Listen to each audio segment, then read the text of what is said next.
Recording in progress. بسم الله الرحمن الرحيم الحمد لله رب العالمين والصلاة والسلام على أشرف الأنبياء والمرسلين نبينا محمد وعلى آله وصحبه أجمعين أما بعد.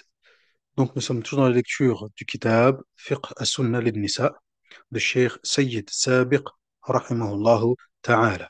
Donc hier nous avons commencé le premier grand livre, le premier grand chapitre, à savoir Kitab al-Tahara, le livre de la purification. Donc on avait vu ensemble, barakallahu fikum, certains points, comme vous pouvez le voir ici dans le tableau. Bon, il est en arabe, mais je vais vous traduire tout ça, Inch'Allah, wa tabaraka wa ta'ala. En premier lieu, qu'est-ce qu'on a vu? La définition de... Alors, je vais prendre un cadre. On avait vu ensemble, barakallahu fikum, la définition de la tahara, qui est rafa' hadathin ou izalati khubthin. Donc c'est le fait de lever toute forme d'impureté et de retirer toute souillure. Lorsque je dis lever toute forme d'impureté, je parle de l'état d'impureté décrété par la sharia, à savoir l'état de janaba, à savoir le fait de ne pas avoir ses ablutions, etc. Donc ici, voilà pourquoi on parle de rafa', le fait de lever l'état d'impureté qui a été euh, fixé par la charia et non pas nettoyer ou laver ou retirer, comme dans la deuxième partie de la définition où on dit plutôt izalatu khabath, retirer, nettoyer la najasa. Tamam, mumtaz. On a vu ensuite ensemble, barakallahu fikum, que la finalité de la purification était de quatre types ou quatre éléments, quatre choses. Maqasid al-tahara arba'a. Il y a quatre finalités dans la purification. Les ablutions, al-wudu, ghusl, tayammum, izalat najasa. Donc les ablutions, le lavage rituel, les ablutions sèches et nettoyer la najasa, les souillures. Tayyib, mumtaz. On a vu ensuite que ces objectifs ou ces finalités de la purification avaient des moyens, ce qu'on appelle wasa'il al-tahara, qui sont eux aussi également au nombre de quatre. Al-ma, al-turab, hajar, ad-dibar. Donc l'eau, la terre, la pierre et le tannage. Donc l'eau pour tout ce qui est les ablutions, lavage rituel, bon, vous l'avez compris, tous les éléments ou les choses, les actes d'adoration pour lesquels on a besoin d'utiliser de l'eau pour la purification, c'est le ma. Ensuite, on a la terre pour le tayammum, les ablutions sèches. Et enfin, on a aussi également al-hajar, la pierre, lorsqu'il s'agit de la toilette intime. Et on a aussi également ad-dibar, le tannage. Donc tout ceci, on va les voir aussi également par la suite, Inch'Allah tabaraka wa ta'ala, lors de notre lecture dans le kitab. La première chose par laquelle il a commencé l'auteur, rahimahullah ta'ala, c'est quoi donc? Al-ma. Il a commencé par l'eau, les différents types d'eau et leurs catégories. L'eau en soi, elle est de trois catégories. Concernant la possibilité de son utilisation, elle est de trois catégories. Soit elle est pure et elle purifie, donc on est ici. Soit elle est pure et elle purifie, dans ce cas-là, on parle de tahour. Soit elle est pure, mais elle ne purifie pas, on parle de tahir. Ou soit elle est souillée, et là on parle de najis, mumtaz. Ah mince, j'ai oublié de retirer ce, ce truc. Jayid. Ensuite, qu'est-ce qu'on a vu, nous? Barakallahu fiikum. On s'est un peu plus penché sur le cas de l'eau. Tamam. Ça, c'est ce qu'on a vu hier. Tamam. Mumtaz. Donc, lorsqu'elle est, on est là. Tamam. Tahour, elle est pure et elle purifie. Là, on parle de l'eau qui est dans l'état naturel. الماء المطلق. كل ما نبع كل ما نزل من السماء أو نبع من الأرض وبقي على أصل الخلقة. Donc, toute eau, tout ce qui descend du ciel ou jaillit de la terre et reste dans son état originel. Cette eau-là, elle est pure et elle purifie. Cette même eau qui est pure et qui purifie, elle se subdivise elle aussi en trois catégories. Voyez, elle se subdivise elle aussi en trois catégories. Celle dont l'utilisation n'est pas détestable, tamam, c'est la première ici. Celle dont l'utilisation est détestable, c'est celle qui a été chauffée par le soleil, tamam. Et enfin, celle dont l'utilisation est interdite, comme le fait, barakallahu fikum, d'utiliser de l'eau qui ne nous appartient pas. طيب يا إخوان ممتاز جميل. Ensuite, on avait vu hier aussi également en ce qui concerne l'eau qui est pure et qui purifie, que elle-même se subdivisait en deux catégories, en deux types. On a la première, c'est l'eau qui a été utilisée pour réaliser une adoration obligatoire, une purification obligatoire. مَسْتُعْمِلَ فِي طَهَارَةٍ وَاجِبَةٍ وَكَانَ قَلِيلًا. Et elle était en petite quantité. Et elle était en petite quantité. طيب. Celle-ci, on ne peut pas l'utiliser par la suite pour faire une purification. Elle est pure, mais elle ne purifie plus. Deuxième, deuxième cas de figure, c'est l'eau qui est pure, mais elle a été mélangée avec un corps pur. Mélangée, mukhalita, de telle sorte qu'on n'arrive plus à dissocier l'eau de ce corps étranger. Donc là, si l'eau, elle a été altérée, donc l'eau, elle reste pure, mais elle ne purifie plus. Tamam. Par contre, si c'est un corps étranger et non pas un élément qui vient se mélanger avec l'eau de telle sorte que l'eau perd ses caractéristiques, là, on n'a plus qu'à retirer le corps et l'eau, elle reste pure et elle purifie. Tamam. Très bien. On avait vu aussi également, barakallahu fikum, que si l'eau a été altérée en raison du lieu naturel dans lequel elle se trouve, de la vase, les nénuphars, la boue, etc. L'eau, elle reste pure et elle purifie, même si l'eau elle est verte, même si l'eau elle est marron, même si l'eau elle est sombre, etc. D'accord? Mumtaz, hulou. Et enfin, la troisième catégorie d'eau, ben, le troisième type d'eau, c'est l'eau qui a été souillée par une najasa. Et là, ici, encore une fois, on voit que ici, ça se subdivise en deux cas de figure. L'eau qui est en petite quantité et l'eau qui est en grande quantité. L'eau qui est en petite quantité, elle devient souillée au simple contact de la najasa. ينجس بمجرد ملاقاة النجاسة. Le simple fait d'être en contact avec la najasa, l'eau devient najis. Tamam? Très bien. Et ensuite, on a l'eau qui est en grande quantité. L'eau qui est en grande quantité, elle ne peut être altérée que si l'une de ces trois caractéristiques a été altérée.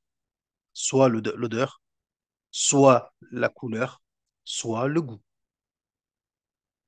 Ne serait-ce qu'une seule, l'eau, elle devient souillée. À quel moment parle-t-on d'eau en grande quantité et d'eau en petite quantité? Lorsque l'eau a atteint ce qu'on appelle deux qulla, qullatan. Que représente qullatan aujourd'hui? Qullatan, aujourd'hui, ça représente à peu près environ 200 litres, plus ou moins.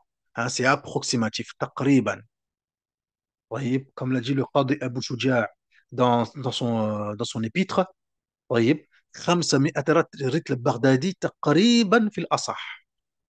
À peu près 500 litres selon l'unité de mesure de Bagdad, approximativement selon la vie le plus juste dans le madhab. Vous voyez, donc ça correspond à peu près 200 litres. Aujourd'hui, ça donnerait 200 litres à peu près. Oui, bien, Ikhwan, Mumtaz. On avait dit ensuite également, et c'est avec ça qu'on avait terminé euh, hier soir, en ce qui concerne les autres liquides.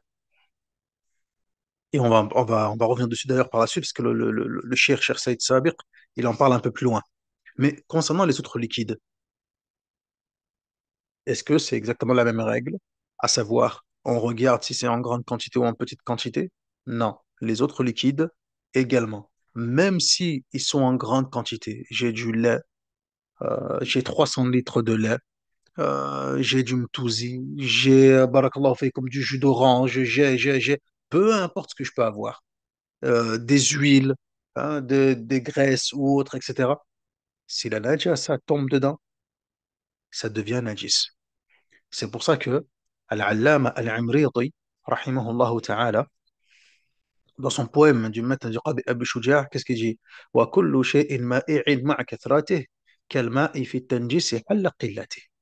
Et tous les autres liquides, même s'ils sont en grande quantité, ils prennent le même statut juridique du point de vue de la najasa que l'eau en petite quantité. Tamam, mumtaz. Concernant l'eau qui a été utilisée, une petite précision. Quand on parle de l'eau qui a été utilisée, on parle de l'eau qui a été utilisée pour une purification obligatoire et que celle-ci, on parle de l'eau qui s'égoutte du membre du corps pour retomber dans le récipient. L'eau qui s'égoutte du membre du corps pour tomber dans le récipient. Mais tant que l'eau, elle reste sur le membre du corps, là, l'eau, elle n'est pas musta'mal. Mais c'est une fois que, tant facile, une fois qu'elle quitte le membre du corps pour retomber dans le récipient, c'est là qu'on parle de eau déjà utilisée pour une purification obligatoire, mais uniquement pour la purification obligatoire. L'enfant qui n'est pas pubère, on peut refaire les ablutions derrière lui. Quelqu'un qui renouvelle ses ablutions, on peut refaire les ablutions derrière lui. Tamam, ikhwan, wa hakada, jamil. Ensuite, chez ikhwan, lorsqu'on parle de l'eau qui a été mélangée, pour l'eau qui est pure, l'eau qui a été mélangée, qui a été altérée, on avait dit quoi donc? Il faut que l'altération soit grossière. Si c'est une altération qui est légère, légèrement trouble, etc., alors là, ici, l'eau, elle reste pure et elle purifie. Alhamdulillah. Tamam. Jayyid. Ensuite, il y a autre chose encore à savoir. Donc, l'auteur, lui, n'en parle pas. Mais lorsque on parle de l'eau qui a été souillée, il y a malgré tout des ahkam en ce qui la concerne. Qu'est-ce qu'on peut faire avec? Et qu'est-ce qu'on ne peut pas faire avec? L'eau qui a été souillée par une najasa, on ne peut pas l'utiliser pour les ablutions. Haram, interdit. L'eau qui est najis, on ne peut pas non plus la boire. Cela est interdit. L'eau qui a été najis, qui est najis, on ne peut pas non plus la vendre. Car dans les conditions de la vente, et on le verra aussi dans ce livre, Inch'Allah, tabaraka wa ta'ala, il faut que la marchandise soit pure. طاهر منتفع. كل مال طاهر منتفع به. Toute chose qui est pure et qui a un bien utile. Donc là, ici, le najis, c'est pas pur. On peut pas. Par contre, par contre, est-ce qu'on peut abreuver les bêtes? Oui. Suqil baha'im? Na'am. Par contre, est-ce qu'on peut arroser les plantes avec? Na'am. C'est permis. Oui, jamais. Ensuite, il nous dit l'auteur, rahimahullah ta'ala, l'eau altérée par la salive. As-su'ur. Tamam. As-su'ur. L'eau altérée par la salive. Qu'en est-elle? Il nous dit le sour est l'eau qui reste dans le récipient après qu'on ait bu dedans. Il y a différents types de sour. Le premier, c'est la salive de l'être humain, c'est-à-dire l'eau qui reste dans un récipient où un être humain a bu. Cette eau est pure, que le buveur soit un musulman, un mécréant, un homme en état d'impureté ou une femme ayant ses menstrues. S'agissant de la femme, en état de menstruation, l'imam Muslim, rahimahullah ta'ala, rapporte d'après Aïcha, radhiyallahu anha, ce qui suit. Je bus dans un récipient alors que j'étais en état de menstru et le passai au prophète Mohammed sallallahu alayhi wa sallam qui mit ses lèvres à l'endroit même où j'avais mis les miennes. Deuxième, deuxième type, la salive de l'animal dont la chair est licite. Ah, attendez, je ne sais pas si tout le monde a...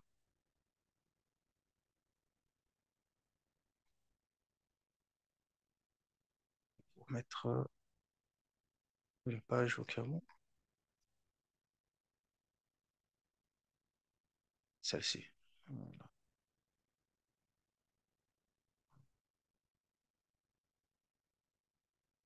Ciao. Aïe.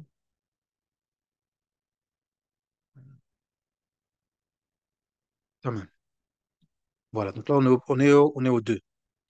Donc, le sourd, la salive de l'animal dont la chair est licite.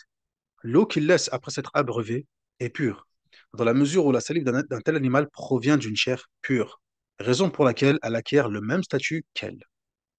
Troisième type, le sourd du mulet, de l'âne, des bêtes féroces et des eaux de proie. Cette eau est pure. Quatrième type, le sourd du chat. Cette eau est pure. Cinquième type, le sourd du chien et du porc. Il est impur et il faut obligatoirement s'en prémunir. S'agissant du sourd du chien, le prophète Mohammed sallallahu alayhi wa sallam a dit, lorsqu'un chien lappe dans un de vos récipients, lavez-le 7 fois. Tayyib, jamais. Là, ici, on va encore apporter quelques précisions, Inch'Allah, tabaraka wa ta'ala. Tamam, جيد. الأمر الأول, première chose, نعم, la salive de l'être humain, elle est pure. La salive de l'être humain, elle est pure. D'ailleurs, considérez ceci comme une règle. ضابط. C'est une règle.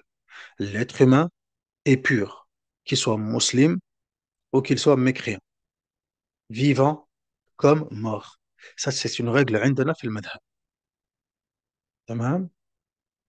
حلو. ممتاز. Deuxième cas de figure. Il nous dit le sourd de l'animal dont la chair est licite. Là aussi également. نعم.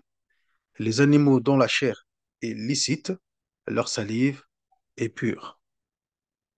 هذا هو المعتمد عندنا في المذهب. Très bien. Troisième type, il nous dit la salive du mulet, de l'âne, des bêtes féroces et des oiseaux de proie. Cette eau est pure. Alors, dans le madhab, l'avis n'est pas aussi tranché. عندنا في المذهب ماذا يقولون? En ce qui concerne le mulet et l'âne, certes c'est pur, mais cela est détestable, comme l'a mentionné l'imam al-Nawawi dans le Majmou'.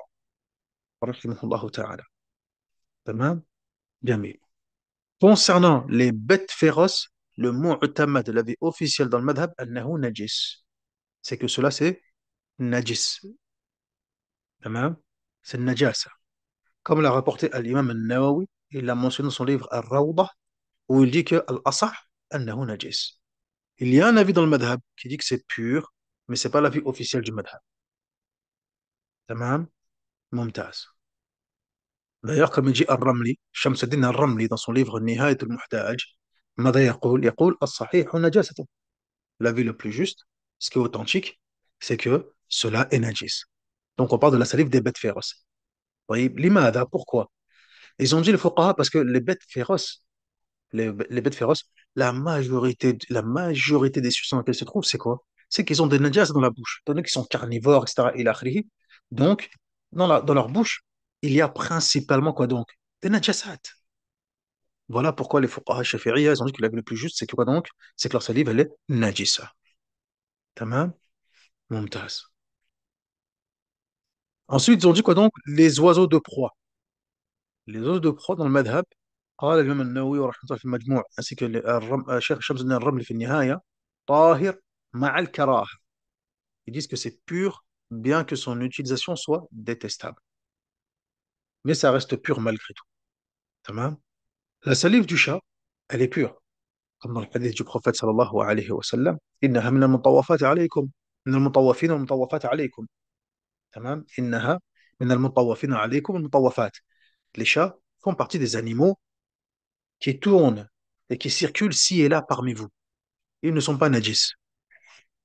طيب, mumtaz. Et enfin, cinquième, la salive du chien et du porc. Là, ici, c'est impur. Et il faut obligatoirement s'en prémunir.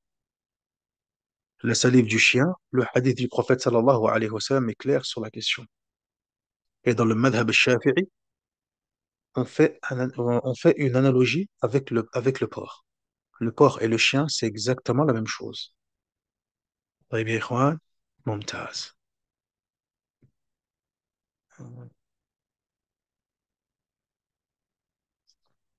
Ensuite, l'auteur y passe au fasl suivant, au chapitre suivant, dans lequel il va aborder al-najasa.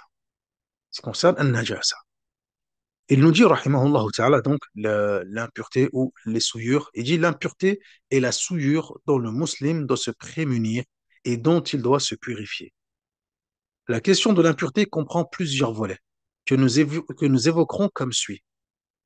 Premier point, les différents types ou les différentes catégories d'impureté. Donc là, ensuite, l'auteur, qu'est-ce qu'il fait?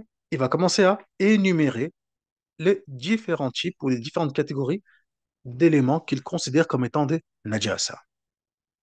Alors, avant de voir ce qui a été mentionné par l'auteur, rahimahullah ta'ala, il faut savoir une chose. C'est que déjà, qu'est-ce que al-najasa? Qu'est-ce que, barakallahu fiikum, al-najasa? Al-najasa, déjà, dans la langue arabe, c'est quoi donc?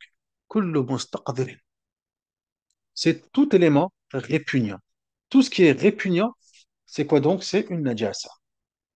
Al-shay al-mustaqdar, comme il dit Ibn Qasim al-Ghazzi, rahimahullah ta'ala.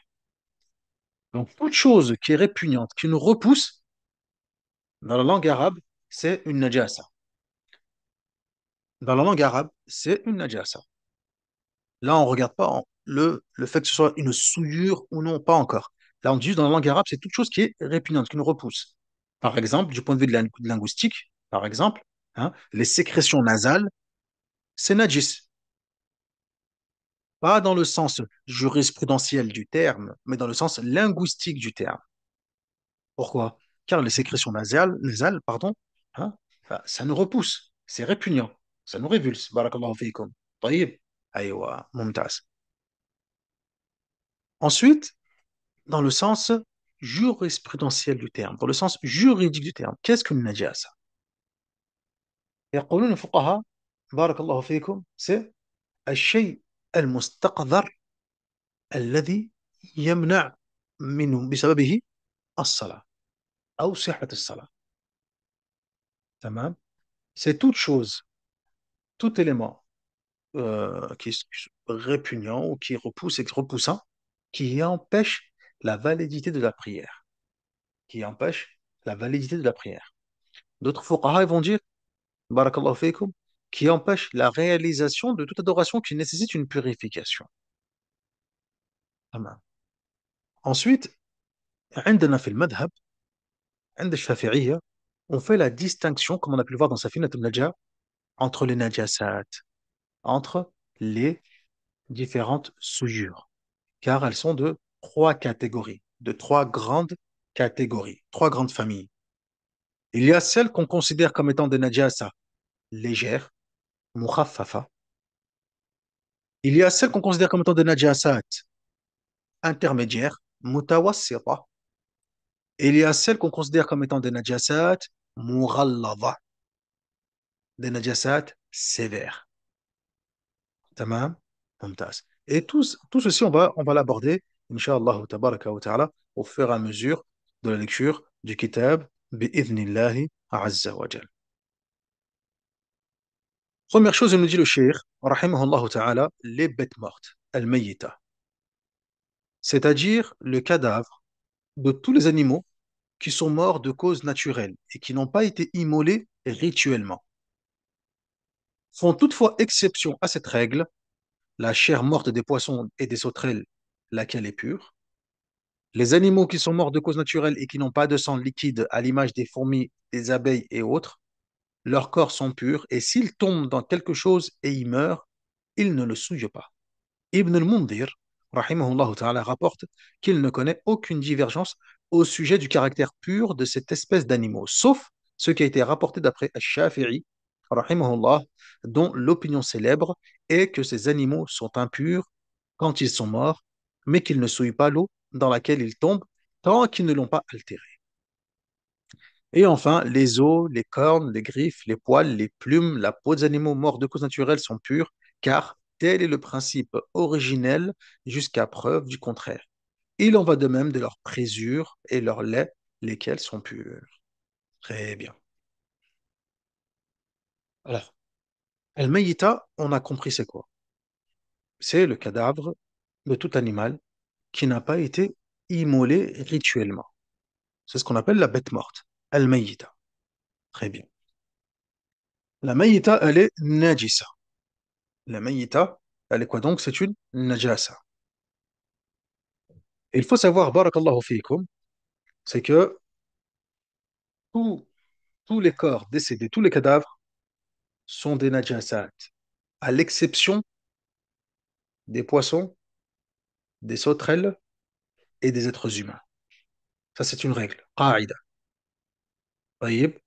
Tous les cadavres sont des najasat, des souillures, exception faite pour les poissons, les sauterelles et les êtres humains. Tamam. Ça, c'est la première chose. Deuxième chose, tous les animaux, deuxième règle, tous les animaux sont purs, à l'exception du kelb et du khinzir. À l'exception du kelb et du khinzir. Sinon, en dehors de cela, tous les animaux, ils sont purs. Tamam. Aïwa. Par contre, le kelb et le khinzir, eux, ils sont najis. Tamam. C'est parfait. Mumtaz. De là, barakallahu fikum, al-fuqaha et shafi'iyya, ils font pas la distinction, jazakumullahu khairan, avec les animaux ou bien les êtres vivants qui n'ont pas de circulation sanguine et ceux qui ont une circulation sanguine. C'est-à-dire, même les insectes, même les fourmis, même les mouches, etc., une fois morts, ce sont des najasat. Ce sont des najasat. Seulement, seulement, عند الشافعية, ces najasat, elles peuvent être tolérées dans certaines situations.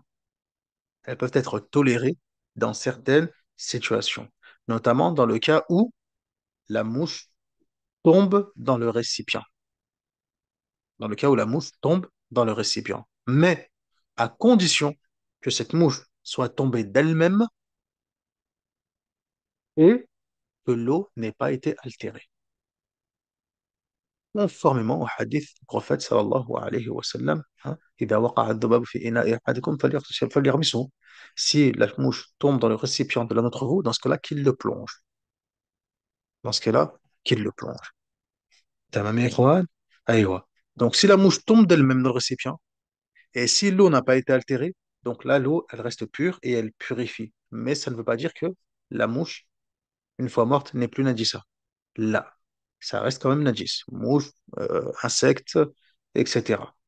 Tamam? Aïwa, mumtaz. Ça, c'est la règle. Ensuite, l'auteur nous parle des os, des griffes, des poils, des plumes, etc.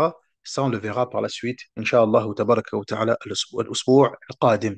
La semaine prochaine, bi'idhnillahi tabaraka wa ta'ala, on poursuivra avec le reste des éléments qui a été mentionné par l'auteur, que ce soit les os, les cornes, et ensuite le sang, etc. Et on verra aussi également quels sont les najasat qui rentrent dans les catégories qu'on a citées au départ, dans le début du chapitre.